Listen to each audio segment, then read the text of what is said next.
From a culture perspective, I think AI allows you to speak to different customers very quickly. So there's a lot of tools out there right now that say, I'm talking to you right now in English, and maybe most of your listeners are in Canada or the US. We can very easily change everything that I'm saying with my tone of voice, but changing it to another language like Spanish, German, and just to connect with more audiences. And before, I think your message stopped with the language that you're speaking with, and you have to hire a team to do all the translation, rewrite the scripts. But right now with AI, it just allows you to accelerate the pace of internationalization. Welcome to the Ecommerce Toolbox Expert Perspectives, a podcast by Noibu, where we explore the elite strategies and cutting-edge insights with our expert guests. Get ready to propel your e-commerce business to the next level.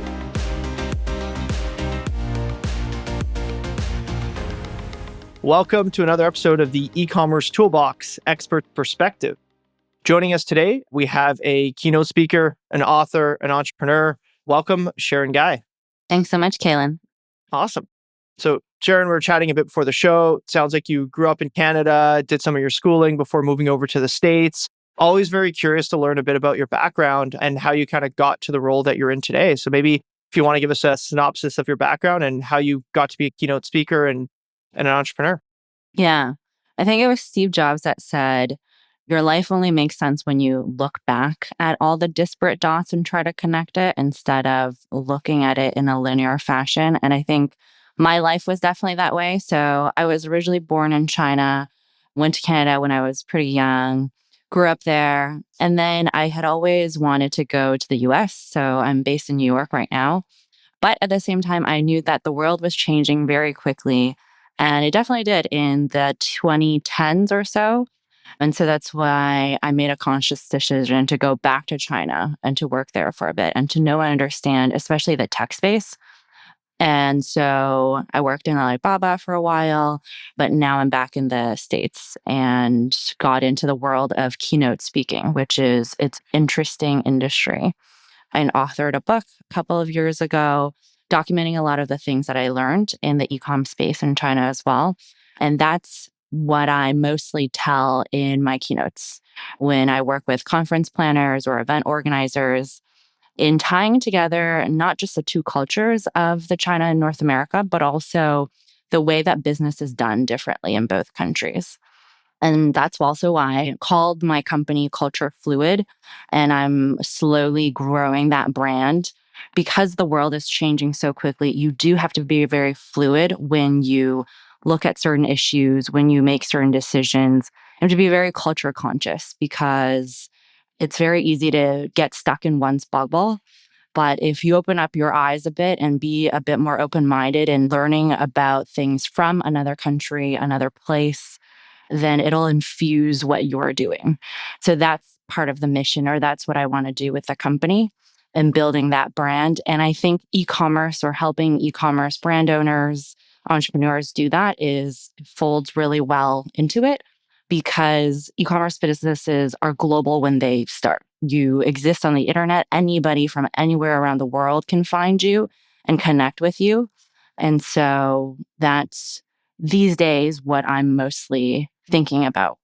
That's interesting. And I think this is going to segue great into our first question, which is going to be centered around AI. And how do you see AI as a core fundamental tool to help maybe accelerate the mission of Culture Fluid? Like, how do you see AI being able to maybe get rid of some of the friction or kind of bring it together when you look at that mission? So I think what everyone is scratching their heads over is the explosion of things that's happening in AI right now. It feels like there's one big announcement a day, whereas before, at least when in the cloud space or just in the tech space in general, it was a lot less updates. It iterated slower. And I think what a lot of people think is it's hard to keep up with all of these things that are happening. But from a culture perspective, I think AI allows you to speak to different customers very quickly. So there's a lot of tools out there right now that say, I'm talking to you right now in English, and maybe most of your listeners are in Canada or the US. we can very easily change everything that I'm saying with my tone of voice, but changing it to another language like Spanish, German, and just to connect with more audiences. And before, I think your message stopped with the language that you're speaking with, and you have to hire a team to do all the translation, rewrite the scripts. But right now with AI, it just allows you to accelerate the pace of internationalization. And I think what we'll see in the future is a lot more cultures coming together, a lot more listeners from different places around the world tuning in into what was once maybe just a bubbled segment that was quite limited in reach. That's an interesting perspective. I've never even thought about it, even for the reach of this podcast, converting it into different languages. I agree completely with what you're saying. I'm curious, you alluded to it earlier, having kind of worked in China with Alibaba. I'm curious, what are some of the key fundamental changes and differences that you see between how e-com is done in the West and Canada, US, parts of Europe versus in China? Like, what are some of the things that kind of stick out to you right away? Sure. So I talk about this in my keynotes a lot, as well as iterated in my book. So there's something called Tmall, which very few people know about. Tmall's GMV is actually double that of Amazon. It has about 4x the number of users as Amazon does. And so it's a lot more complicated an ecosystem as Amazon. And in one of my slides, I always have a comparison between what Tmall is doing versus what Amazon is doing. And the Tmall space is just very complicated. The way that e-commerce in China is laid out is a very complicated sort of setup. Tmall is more interested in getting you to stay in the app, to keep browsing certain items, versus in an Amazon world, they're a lot more attuned to getting you in the app quickly and then out of the app quickly as well, because it wants to improve on checkout. Amazon is a lot more product or SKU based versus Tmall is a lot more brand based. So you can tell a lot better stories in an e-commerce perspective. If say you're launching a new product or your brand with a very interesting story, there's many different ways that Tmall allows you to work with live streamers to tell that brand story versus Amazon. It's more of a search. Everything surrounds search. How do we perfect when a consumer comes in and is looking for a certain item, how do we show or queue up other SKUs that say buyers of this item also bought X, Y, and Z? So the two worlds is very different in that sense. And then with the big difference is the trend of live streaming. You'll see that some Chinese tech firms that's expanded into the US do that also. So if you look in TikTok shop or watch TikTok live streams, it's starting to happen in North America. But live streaming started in China in 2019, although in 2017 was the first year that I helped Tmall do one of its first live streams. It gradually grew into this phenomenon where now 30% of total GMV that's sold online in China is sold via live stream. And I think it's one of those things that you'll see will change the landscape of e-commerce in the future. Yeah, I think it's cool. I think the live stream is something that, to your point, was something that was done really well prior to ecom with like QVC and like JTV. And I remember these infomercials like the Slap Shop when I was kind of growing up. And I think to your point, like that is the 1.0 version. And it's cool to see because even when I think of the merchants that use our product and me going on their websites, like the Champions, the Guesses, the Levi's of the world, like they're largely not doing it unless they are not aware. But to your point, like it's definitely not 30% of GMV because I feel like I'd probably know about it. So that's a really, really cool trend.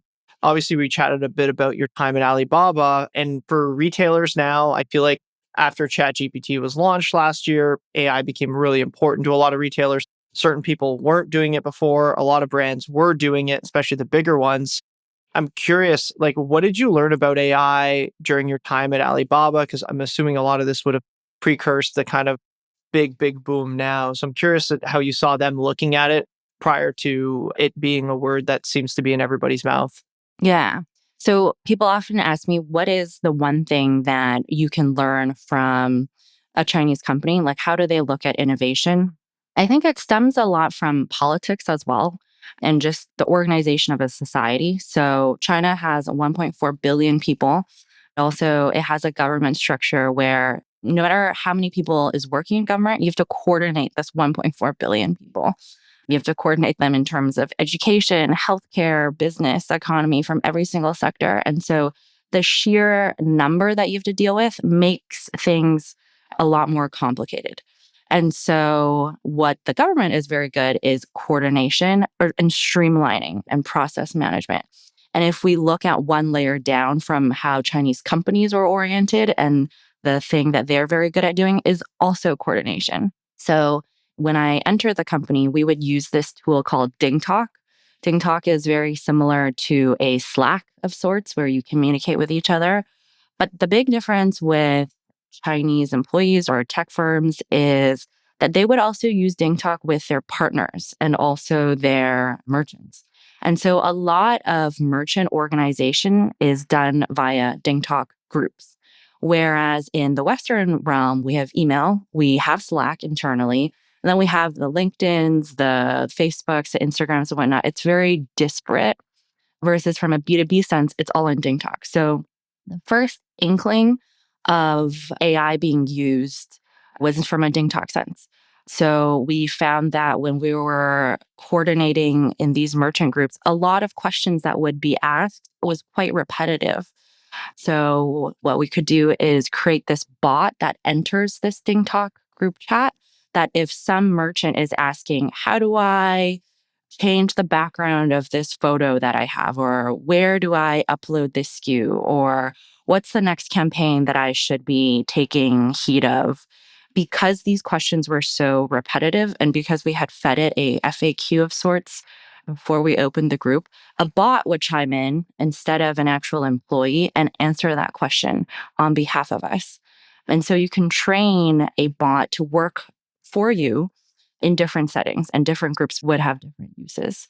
Another use case that we saw was during these large scale campaigns. So in China, there's something called Double 11. It's very similar to Black Friday, or I think in the US, Canada, we call it Singles Day. The name of that festival always changes, but it happens November 11th every year. And in China, that's a lot bigger of a festival than Black Friday would be.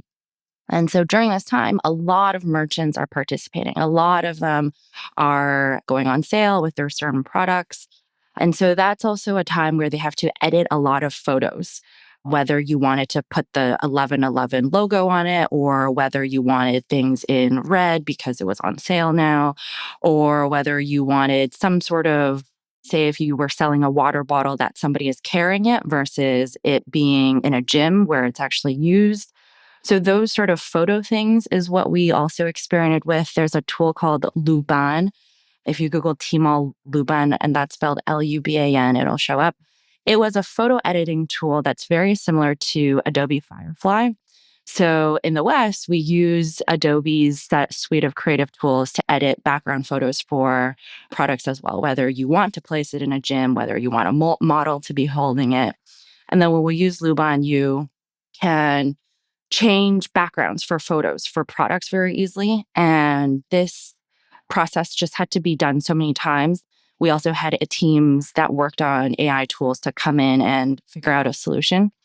And so going back to your original question, and that's all to do with coordination. It's when you're noticing there's some part or process that's getting very repetitive, a team will come in and AIify that part of that work stream so that most of your time can then be spent on sitting down one-on-one with a customer, strategizing their plan for the year, instead of having your teams work on very repetitive processes. And just out of curiosity, what time period was that in? Like roughly? The bot appeared around 2018. DingTalk was a app that was used since 2015 or so. It had always been a pretty popular tool for employees to use. And then it iterated, evolved, and then other people got onto it. That's really cool to hear because, yeah, I think the process automation and how these companies are looking at it is very forward looking. I think now, and this has been in the news pretty recently, but like Klarna was able to automate, I think, 700 jobs. And I feel like it's kind of very much on that same vein, just done like 5, 6 years ago. maybe even closer to 7 at this point. So that's super impressive. Really, really, really cool to hear. I want to reference your book, E-commerce Reimagined. I'm curious, like, what lessons do you want, like, students or young professionals, people that are interested in learning in e-com, take from that? Yeah. I think there's so much to learn from e-commerce for students or young professionals. It's one of those things where there's so many different jobs mixed into it at one time. And I think it really captures the essence of business. If you work in something B2B, or if you work in a service consulting role, all of it surrounds dealing with people, and you are creating a product or service that somebody else finds value in. And e-commerce is exactly that. It's the meeting of two parties, and it's one party satisfying the needs of another. And that's when a sale happens, or that's what we traditionally in e-commerce call a conversion happens. And e-commerce is also, I would say, just very creative. So, I mean, there's brands out there, everything from the normal things like the fashion, beauty, the traditional categories, but there's also super creative products. Like people have sold rocks before, people have sold just things that you're just scratching your head over. How is this a product and why would people buy this? But people would buy it because if you created something of value for somebody else, they will pay you. And that's proof for you that this actually works. Maybe it won't last a very long time because it's an in and out trend, but I think that's also part of just existing on the internet. Something that we talk about a lot today might be outdated tomorrow. So I think that the fast iterations with that part of e-commerce as well, where you do have to be very observant on what's happening in the world, in society, cultures, and smell out that opportunity and be able to think more long term. So maybe something that you are doing is trending today, but you, at the back of your mind, you have to think about what else can I do to have my business survive for tomorrow is also just part of long-term planning. That is also a skill that is really great that e-commerce has subconsciously if you work in this field. So I would say if you are someone young and you like to experiment and you like things at a fast pace, you like culture, it's a great place to start a career. That's very, very wise words of advice. Staying on the AI talk track, what do you think some practical use cases are for AI in reducing friction or improving customer experience? Obviously, we're in a different macro cycle now where if you're a D2C brand, you can't raise $100 million overnight anymore. Debt is more expensive. Growth seems to have either tapered off or have slowed. How do you look at AI when it comes to really reducing friction, improving customer experience, and kind of fostering it to reignite growth in a business? How are you thinking about that tactically? Yeah. When I get asked this question, I always think about that meme a while back where when ChatGPT launched, the title was The Future Org Chart of a Future Startup. And it was somebody's face in the first photo, which was the CEO. And then the CFO was like ChatGPT. The COO was ChatGPT. And then everything else, which meant was AI-ified. And the only human there is the CEO who's trying to man certain things or woman certain things. But I think that's going to be the reality of business in the future is you don't need to be over reliant on hiring someone, which increases your cost. You have to calculate headcount, which will affect your P&L. Before you hire someone, maybe you can think about what tool is out there that I can start using. And then I think it's more about how well do you know what are the tools in existence?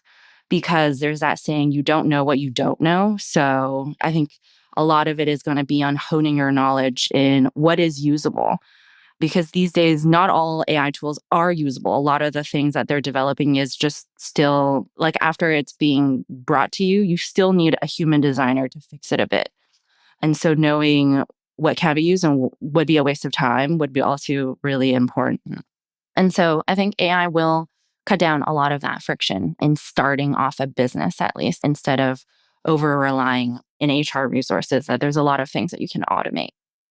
That's awesome. And as we look to wrap up, just wanted to thank you. I think this was I learned a ton of things I didn't know about the brand you had mentioned and how they're bigger than Amazon. I think that's just really cool. So I really appreciate you sharing your knowledge. And if anyone wants to connect with you, what's the best way? Is it LinkedIn, your website? What's the best way to connect with you? Yeah, LinkedIn is definitely for sure. And I would just say for the other two channels I'm on is Instagram and also TikTok, both of which is Sharon Gai, if you search me.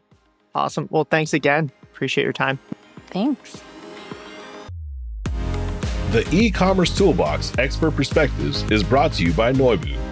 To find out more about Noibu and how we can help you debug your e-commerce site and rocket your revenue, visit www.noibu.com. That's Noibu.com. And then make sure to search for the E-commerce Toolbox Expert Perspectives on Apple Podcasts, Spotify, Google Podcasts, or anywhere else podcasts are found, and click subscribe so you don't miss out on any future episodes. On behalf of the team here at Noibu, thanks for listening.